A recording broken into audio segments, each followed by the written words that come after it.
लेकिन अब थोड़ी खबर बदलते हैं। एक तरफ हिंदुस्तान में सत्ता की लड़ाई चल रही है तो दूसरी तरफ रूस में सत्ता का आखिरी परिणाम आ चुका है, जिसमें प्रचंड जीत और परमाणु युद्ध वाले संकेत और संदेश साफ है।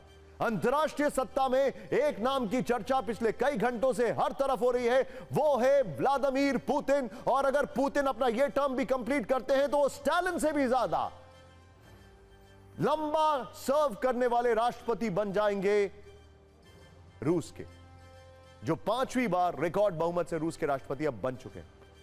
इनकी जीत का अंदाजा आप इसी से लगा सकते हैं कि 15 से 17 मार्च तक हुई वोटिंग में पुतिन को लगभग 88% वोट मिले हैं।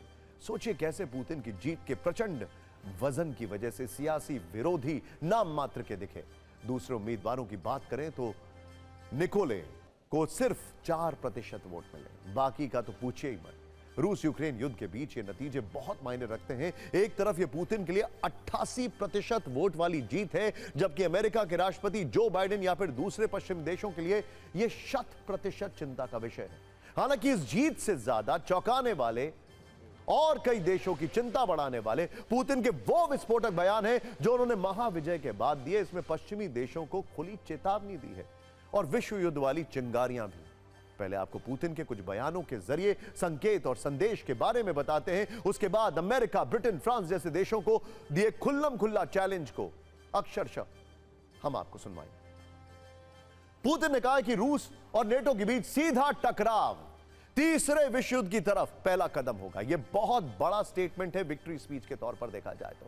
कड़े तेवर दिखाते हुए पुतिन ने यह साफ कर दिया है कि रूस ना तो झुकेगा ना डरेगा।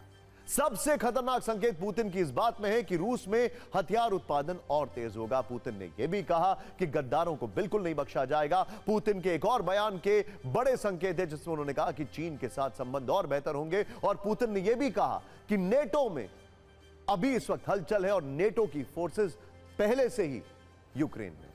अगर पुतिन के दुश्मन मजबूत हैं तो उनके दोस्त भी बहुत मजबूत हैं और अब उनके दोस्त खुलकर उनके साथ खड़े होने लग जाएंगे जब वो ये चुनाव जीत गए हैं। ये सबको साफ हो जाना चाहिए।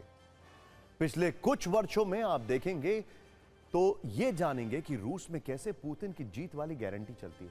रूस में वही होता है जो पुतिन चाहते हैं, चाहे युद्ध जैसे फैसलों में हो या फिर चुनावों में हो। ये एक बार फिर साबित हो भी गया है।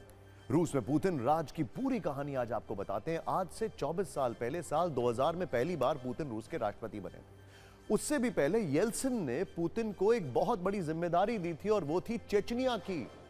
पुतिन ने वो जिम्मेदारी पूरी ताकत से निभाई और चेचनिया के आज भी वहां के जो लोग हैं वो पुतिन के दोस्त हैं जो कि यूक्रेन में युद्ध लड़ते हैं। साल 2000 से 2008 तक वो राष्ट्रपति रहे। इसके बाद 4 साल बाद वर्ष 2012 में पुतिन ने जीत हासिल की और फिर सत्ता में लौटे और तब से लेकर अब तक एक के बाद एक प्रचंड जीत के साथ पुतिन राष्ट्रपति बने हुए हैं।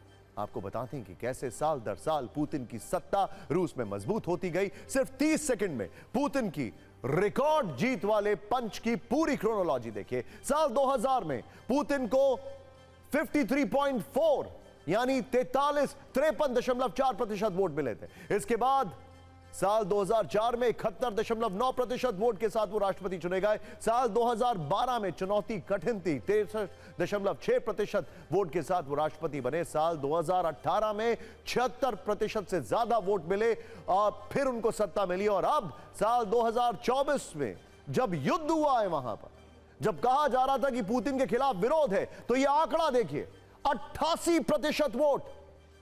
यह पुतिन का मैसेज है पश्चिमी देशों को कि वो रूस में अभी भी पॉपुलर हैं और मैसिव पॉपुलर है।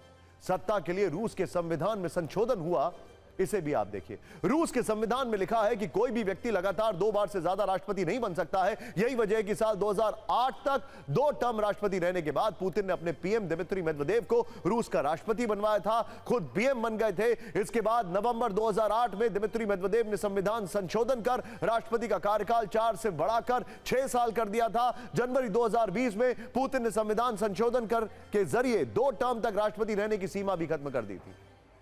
हालांकि इस बार पुतिन की जीत में धांधली वाले दाग भी थे।